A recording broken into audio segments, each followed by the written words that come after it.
तो फिलहाल देख सकते हैं केंद्रीय मंत्री करनाल लोकसभा सांसद मनोहर लाल खट्टर कल रात करनाल पहुंचे थे। आज कई कार्यक्रम है और देख सकते हैं आज 2 बजे तक उन्होंने करनाल के भाजपा कार्यालय करण कमल में भी लोगों से मुलाकात की, लोगों की जो समस्याएं हैं वो भी जानी। और फिलहाल देख सकते हैं मीडिया से भी इस वक्त बातचीत जो है वो करेंगे। देख सकते हैं फिलहाल करनाल में पहुंचे थे और आज शाम भी आपको बता रहे कि कार्यक्रम उनका है 6 बजे मंगल सैन में जो प्रतिमा लगी है उसको भी अनावरण जो है उसका किया जाएगा। फिलहाल देख सकते हैं करनाल के करण कमल कार्यालय में पहुंचे हुए हैं केंद्रीय मंत्री मनोहर लाल खट्टर, करनाल लोकसभा सांसद, जहां पर कई जो सवाल हैं वो भी उनसे पूछेंगे, बातचीत करने का प्रयास भी करेंगे। फिलहाल देख सकते हैं करनाल के भाजपा कार्यालय में आपको बता दें कि मनोहर लाल खट्टर जो है पहुंचे हैं कल रात करनाल ट्रेन से रेलवे स्टेशन पर जो है करनाल पहुंचे थे और उसके बाद कई कार्यक्रम भी थे। और आज करनाल के जो करण कमल कार्यालय है वहां पर उन्होंने लोगों से भी, कार्यकर्ताओं से जो है वो भी मिले। और फिलहाल देख सकते हैं करनाल के करण कमल कार्यालय में देख सकते हैं पहुंचे हुए हैं और लोगों की जो बातचीत है, कार्यकर्ताओं से बातचीत है वो भी उन्होंने की है। प्याज में और बड़ी मात्रा में कार्यकर्ता अपने रेस्ट हाउस में भी और फिर यहाँ भी सब लोगों की अपेक्षा होती है जब आते हैं किसी मिलने के लिए, कुछ उनके व्यक्तिगत काम होते हैं, कुछ सहज सद्भावना से भी मिलने आते हैं।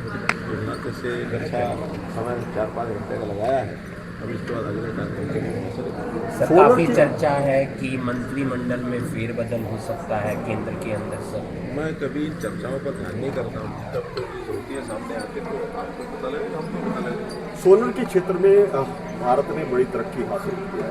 155 गीगावाट तक हम पहुंच चुके हैं। अगले लक्ष्य क्या कुछ है, क्योंकि सरकार इस दिशा में बड़े कदम उठा रही है। देखिए, क्योंकि पहले केवल थर्मल के ऊपर में डिपेंड होते थे, लेकिन जब पता ये ध्यान में आया कि प्रदूषण को कम करने के लिए हमको सोलर और हाइड्रो पावर प्रोजेक्ट्स को ज़्यादा बढ़ाना होगा, तो हमने थर्मल भी देश भर में इसको बढ़ाया है। आरई के नाते से अब हमारा फोसिल नॉन फोसिल पावर का शेयर ये फोसिल से बढ़ गया है। अब 54% के लगभग पावर हो गई है। और इस क्रम को जैसे जैसे डिमांड बढ़ती रहेगी वैसे वैसे हम चाहे सोलर हो अथवा हाइड्रो हो उसको बढ़ाएंगे। सोलर चूँकि दिन में मिलता है केवल, इसलिए उसको पीक आवर्स में उपयोग करने के लिए स्टोरेज के ऊपर जाएंगे।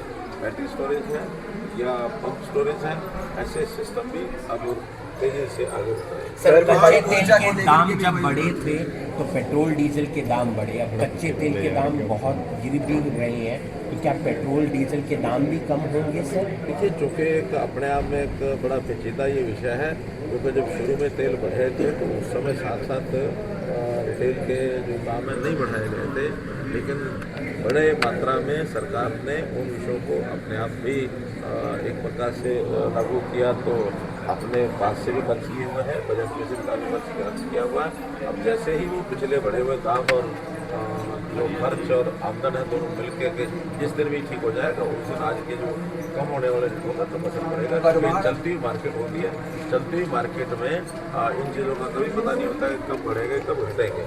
क्योंकि अभी भी समस्या के बारे में ठीक है, सद्भावना रखी जा रही है कि समस्या खत्म हो गई है, लेकिन जब तक महीना 2 महीना ना निकले तब तक ये नहीं कहा जा सकता कि समस्या किस रूप में समाप्त हुई है नहीं हुई है, तो इसमें समय लगता है। परमाणु ऊर्जा को लेकर के भी काफ़ी क्या काम हो रहा है, क्योंकि जिस तरीके से भारत में बिजली की ज़रूरत है, आने वाले समय में AI आ रहा है, डाटा सेंटर आ रहा है, उनकी पूर्ति के लिए परमाणु ऊर्जा को लेकर किस तरह का ऐसा अनुमान है कि AI और डाटा सेंटर और EVs इनको मिलाकर के 30 गीगावाट यानी 30,000 मेगावाट इस पावर की खपत और ज़्यादा पड़ेगी।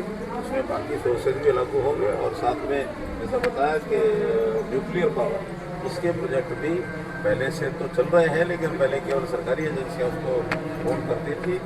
9 गीगावाट पहले से चल रही हैं, 8 गीगावाट पाइपलाइन में है, लेकिन अब प्राइवेट भी शांति एक्ट जो पास हुआ है उसके कारण से प्राइवेट वालों को भी थोड़ी उसमें राहत मिली है, तो प्राइवेट एंटरप्रेन्योर भी न्यूक्लियर पावर में आएंगे।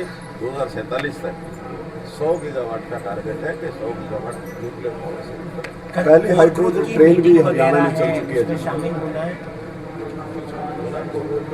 जितने भी लोग हैं इसको शिकायत समझ आया जाए तो कल मीटिंग है चंडीगढ़ में तो जाऊँगा। करनाल के 3 लोगों की आज चलाई गई, हरियाणा में चलाई जा चुकी है हाइड्रोजन ट्रेन। क्या आने वाले दिनों में इस दिशा में और कदम उठेंगे? देखिए, हाइड्रोजन एक ऐसा ईंधन है जिसमें से पोल्यूशन कम होता है और हाइड्रोजन तैयार करके वाहनों को हर ऐसे प्रकार से चलाया जाना जिसका पोल्यूशन कम हो, वो एक प्राथमिकता फेंकता है, तो हाइड्रोजन का एक प्रयोग चल रहा है, बसेज भी चलाई जा रही है, ट्रेन भी चलाई जा रही है, आगे भी इसका प्रयोग लागू रहेगा। ईवी गाड़ियों को लेकर दूसरे प्रदेशों ने राहत देनी शुरू कर दी है, लेकिन हरियाणा ने नहीं दी।